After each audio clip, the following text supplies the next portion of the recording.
Okay, thank you. And maybe if you allow, I start to answering the question that Mikko nicely guided to me.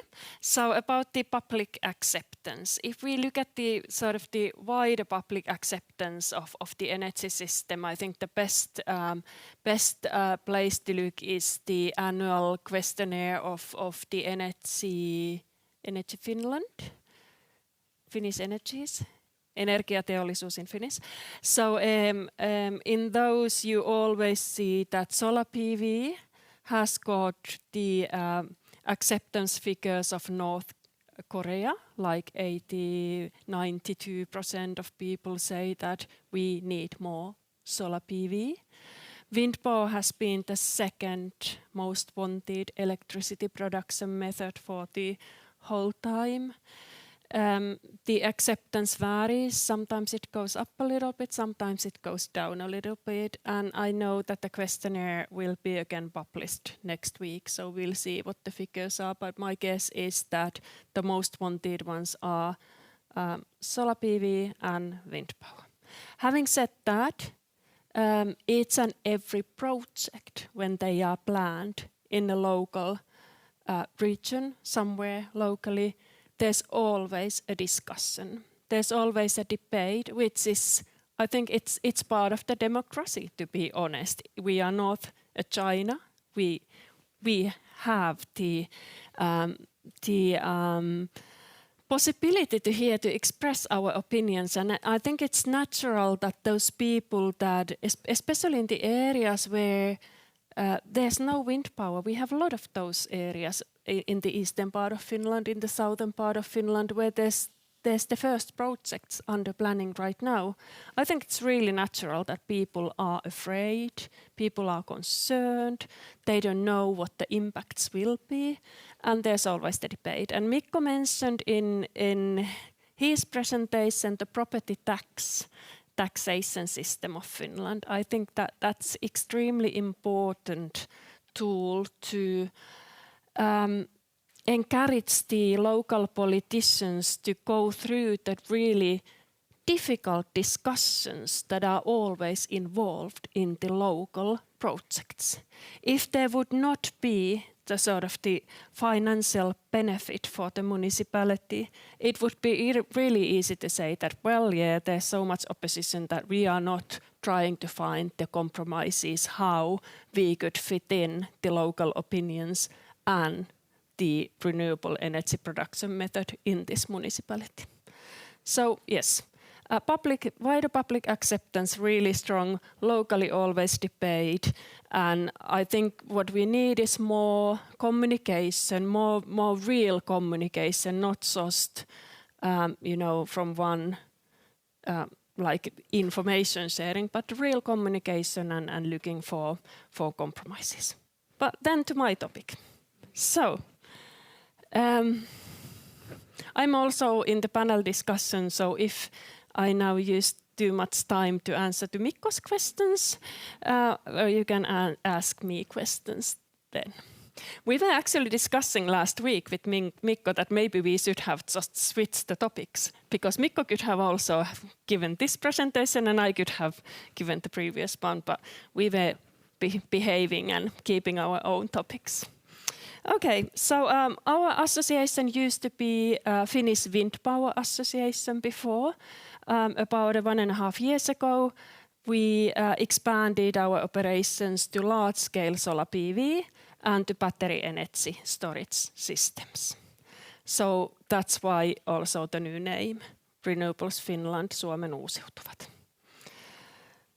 I was trying to figure out how do I understand the renewable energy and energy security? What things are involved in it? So, of course, the distributed green local energy. I'll talk to you a little bit of that. Then the decreasing the dependence of the fossil fuels. Norway has got a wide resource of fossil fuels. The other Nordic countries, not really. So for each and everybody else, it really means energy independence to get rid of the fossil fuels. And it is really strongly linked with the electrification of transportation, heating, and different industries. Yeah, energy independence already mentioned. One thing is that is actually discussed really strongly now, especially in the wind power, is where the data is stored. Few words on that. Interconnectors, Mikko already mentioned, can't have the energy security without having strong connections to the neighboring countries. I also see that the Nordic and then wider European electricity market is part of this. And then the battery energy storage systems. So these are sort of the topics that I'm touching upon today, and wanted to have this little map for you, because otherwise these would be just like topics and you are wondering that, okay, why is he talking about that? Of course, because this is a Nordic seminar, and thank you for inviting me here. It's great to be here, and it's great to be in Lahti again.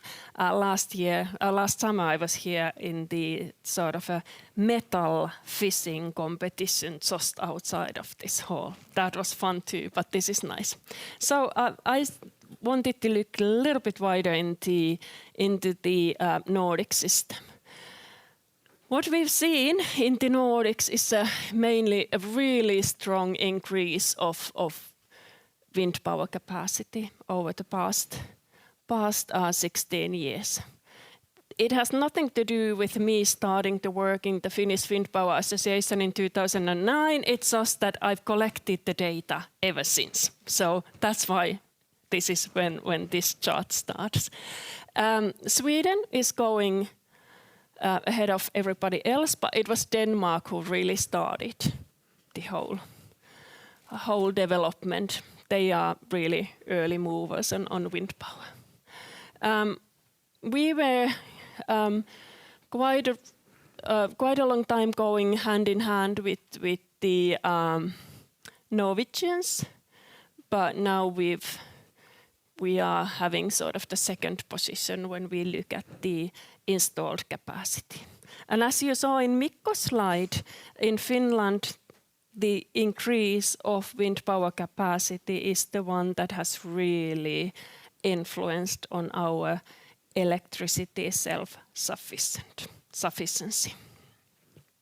But then when we look at the share of the wind power in the electricity mix, this is not the total energy mix, this is only the electricity.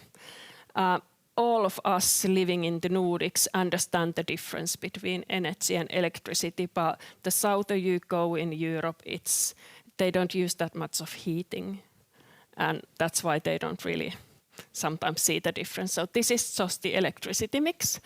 Here you can see, well, maybe I don't start doing this but here you can see that Denmark is way ahead of each and everybody in the share of wind power in the system. Sweden is actually, well, with their really strong deployment of wind power, they have really high figures too. We are really proud to be where we are because the start was slow, and then Norway is coming. But you are going to hear tomorrow about the public acceptance of the Norwegian projects. So don't miss that. Unfortunately, I will, because I have to be somewhere else tomorrow, but that would be really interesting. Mikko was saying that in Finland it's going to be mainly the wind power. That is sort of the biggest electricity production method, but solar PV is also coming to the Nordics. It has got its role in our electricity mix, and it is increasing. I don't know how valid this data is. The two previous ones come from Wind Europe. I rely on that data really strongly, but I found this really nice webpage, Our World in Data, and at least. So, for example, for Finland, I'm not certain if you can really rely on that actual figure, but you can see the tendency, what is the increase being like. And here again, Sweden ahead of us. But we have really strong project pipeline also in Finland, so we see a lot of increase in the coming years, and especially in the large scale solar PV. The Finnish electricity mix is really clean. 95% of our electricity production is carbon neutral. The nuclear is the biggest, wind power the second largest electricity production method. Then there's of course the hydrogen, the biomass, which is not totally carbon neutral, but in the EU system, its carbon emissions are calculated in the land use sector. So if you look at the electricity, there it is clean. And then the solar PV, most of this production has come from the rooftop installation, so small scale solar PV, but as I said, the industrial size large scale is increasing. And Mikko already showed you that our CO2 emissions of the electricity system has decreased really rapidly and really significantly. But then the total energy mix, if we look at the heating, transportation and industries, there is still a lot of fossil fuels used. And yeah, it has also decreased. It is this orange bar, but there is still quite a lot to be done in the total energy mix. And again, from this really nice website that I found, because it was too difficult to try to find the data from the web pages of each and every country. I chose from the year 1973 because I was born then. I thought that it's interesting to see what the energy mix looked like in each and every Nordic country. Norway consumed most per capita. This is per capita now. If you look at the figures, like I can see that Mikko is like, oh, why is it so small? But it's per capita. Then we see Sweden, Denmark and Finland. Renewables are green, nuclear is blue, and fossil fuels are red. Okay, so then last year, what we see is that Finns are using a lot more energy than what they used to use per capita. Well, I should know how old I am, so a little bit over 50 years ago. So the others also, have increased the energy consumption, except actually the Danes. The Danes have been really good. They've been managed to decrease per capita the energy consumption. But here we see that the amount of renewables in the energy mix, so not just the electricity, has increased in each and every country a lot. In Finland and Sweden also the amount of nuclear. So the energy independence in each and every Nordic country has increased in 50 years. And this is a really big part of the energy security, and in the coming years also a question of our energy security. So it used to, until now it's been, especially in Finland, the electricity independence, the renewable electricity supply methods, but then it is the question of the other energy usages. In Finland it's been the electrification, and I think it's also in the other Nordic countries. In Finland you see that it's already happened in the district heating, like Lahti, the mayor, Mr. Mayor was saying that you donated the last bag of your coal to Helsinki. So that has happened in many of our municipalities, that they have given up the combined heat and power plants and started to use the large-scale heat pumps. That increases the electricity consumption, but makes us also more self-sufficient on energy-wise.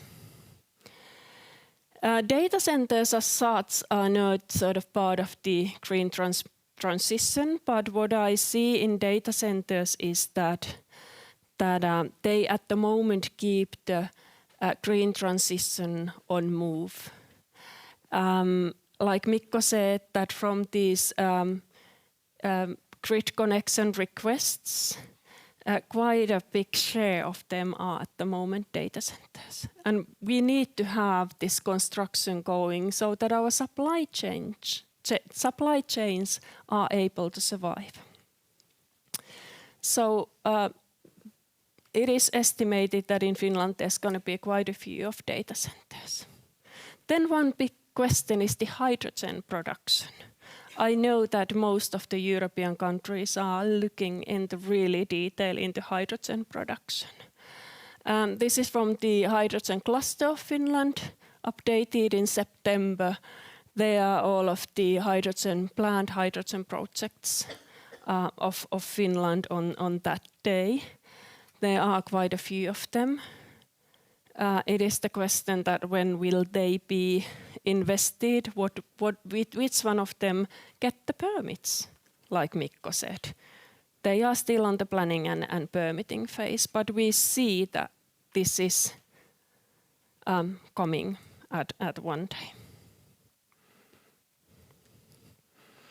And as Mikko showed you, it is estimated that the electricity consumption is increasing, and this is due to the electrification, due to the hydrogen production.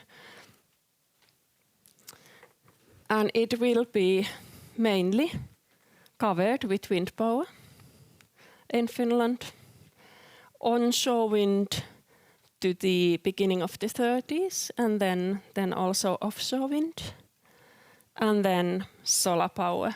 And especially the share of the large-scale solar power. I don't know if you can see it in the back, but this is a little bit lighter yellow, and the darker yellow is the small-scale production.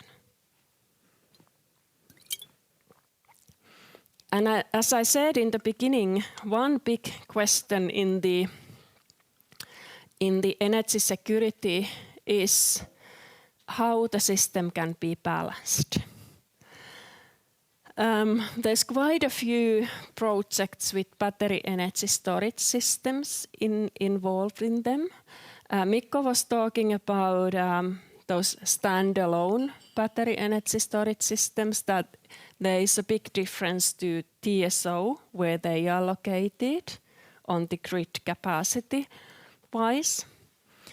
But if I've understood Fingrid's messages correctly, yes, apparently I have, these projects where the battery energy storage system is behind the grid connection point of production or consumption and is doing the balancing from there, they are the most wanted ones. And our developers have really heard the Fingrid out. Of course, it's also it increases the feasibility of the project when you have the battery energy storage system there. It balances the grid, it makes the system stronger, but it is also good for the finances of the project. So there are different type of hybrid projects in Finland. There are those where you have wind turbines and battery energy storage system, solar power and the BESS, and then all three of them and the BESS.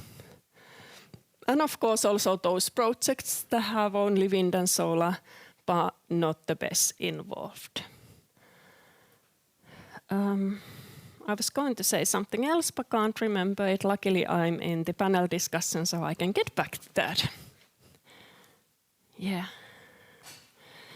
Yeah, maybe that at least in Finland there's the tendency also to start planning the BESS and solar power to the existing wind farms. That you have started the electricity production with your wind farm already years back, and now you are planning to have a battery energy storage system also in there. Maybe it was that, maybe it was something else. So, about the energy security. The Nordic electricity market, when we are balancing the price between the countries, I think it's a really vital part of the energy security. It makes it, it balances the costs between the countries and also encourages you to make the investments to those places where it is wisest to invest in.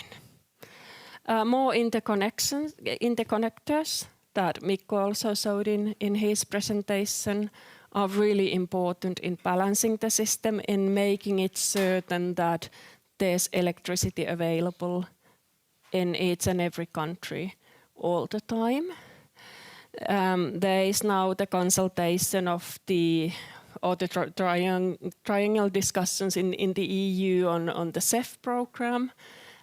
EU has financed, for example, part of the Aurora line that was just constructed, and now EU is increasing the funding to interconnectors, which is really, really good. I think we, as Finland and Sweden, could also benefit of that money. The demand response, haven't touched that yet and forgot it from this first slide, sorry about that. But demand response is also a really vital part of this new electricity system and of the energy security. It is really important, especially that the new industries that are invested in the Nordic countries, that they are able to do at least some balancing according to the electricity market price. Us, we can all do that also if we want to have that as a hobby, but what I really mean is the industry here. And then the data, there's the big discussion that where the data is stored today. We've been dependent on the Russian oil, from coal, from countries that are not maybe always that reliable. And now it is the question if our data, for example, of the electricity production, where is that stored? Is it in China or is it in Europe? This is also something that EU looks into. No need to say it aloud, but I'll do it anyway. I'll say it anyway, that of course we see that it's really important that the data is in Europe and that the electricity production facilities, like wind turbines, you'll use them from the operation center somewhere else. You don't have to be in the turbine to operate it. That it's done inside Europe. That the control of this new electricity system is in Europe. And then the last but not least point is that, the Finnish Cybersecurity Center, Kyberturvallisuuskeskus, they have this really easy way for you to send them a message if there's been, for example, a data phishing tryout, or somebody has been trying to cheat you in the internet or sending you some phishing emails. It's really easy to report it to the Cybersecurity Center. And when they get a lot of reports from different people, then they'll announce that, hey, there is this new hoax that please be aware, and they can more easily follow it. What is, in my opinion, needed also in the energy sector is some kind of a Nordic platform where you could report on the exceptional activities or anomalies in the system. Because if something happens, just for example, to your wind turbine in your wind farm, you might think that it was just some kind of a misactivity in my wind farm. But then if there would be some kind of an authority who would follow this, and they might see that, okay, this is not just something that is happening just in that wind farm, but there is a larger tryout to do something that might also help. Okay, that was all that I wanted to tell you, and then I'm more than happy to answer some questions if we have time. I know that it's the coffee break. Luckily, it's not the lunch because everybody is really hungry. We do have time, and then coffee will be served in 6 minutes. Okay, good. Julia. Yes, thank you. So plenty questions here, which is lovely to see. And if we don't have time for all, I do encourage you to continue the conversation during the coffee break, of course. And I could actually highlight there are 2 questions related to BSS. So I'm going to combine them into one, reading them here. So does Renewable Finland and Fingrid see an increase in abandoned BSS projects due to the reduced price levels on the balancing markets? That's one related to this. And how much total BESS is expected to plan install in Finland? Is BESS storage only option for Finland? What other competitive storage techs for Finland? Okay, those are interesting questions. I didn't quite get the first one. Could you repeat it? If you see an increase in abandoned BESS projects due to reduced price levels on the balancing markets. Okay, what we've seen has been the increase of the price in different balancing markets for the reserve markets. But maybe Mikko also would like to join me on stage and answer the questions. The more the merrier. Yes, why not? Yeah, sorry, Katri, I'm taking no worries, I don't care. So yeah, batteries, there's 30 gigawatt of battery grid connection inquiries, and more is coming all the time. And to put that into some kind of a scale, Finland average consumption is 10 gigawatts and all-time high is 15, so it's more than double than that. So it's clear and evident that not all of these will go forward. We have had during this year, indeed, in Finland, the prices of certain ancillary service products, they have decreased, and that's probably most likely due to the batteries because they have come to the market. And it might be that some of the projects are not anymore as attractive that they were a year ago or 2 years ago. On the other hand, we are likely to see that more and more batteries are needed for the sort of imbalance management of the renewable energy and also other power production, and maybe also on the intraday markets or even on the day-ahead market. So I wouldn't say that the battery boom that we are now living, it's not over, but it's still very much on. Then there was a question regarding is there any other options than the batteries? Batteries are great in the short term, flexibility for minutes and hours and so on, but they are not going to solve the problem that we have on the cold winter week when there's no wind in the system. And for that kind of a situation, Finland needs some sort of insurance type of power production that can be then called. And our ministry is working with that. Then there's, of course, the demand side flexibility that will be a key player in the future. And we do also have some pumped hydro projects in the northern part of the country. There's actually 3 different companies that are investigating those. I don't know in details how the finances look like. Probably the permitting will be a quite big challenge for those ones, but there is activities for sure. Do you have a specific question for Anni that we could still? Absolutely. Yes. I love hearing you speak, Mikko, but you can leave now. Thank you. But I said we could have switched the topics. Exactly.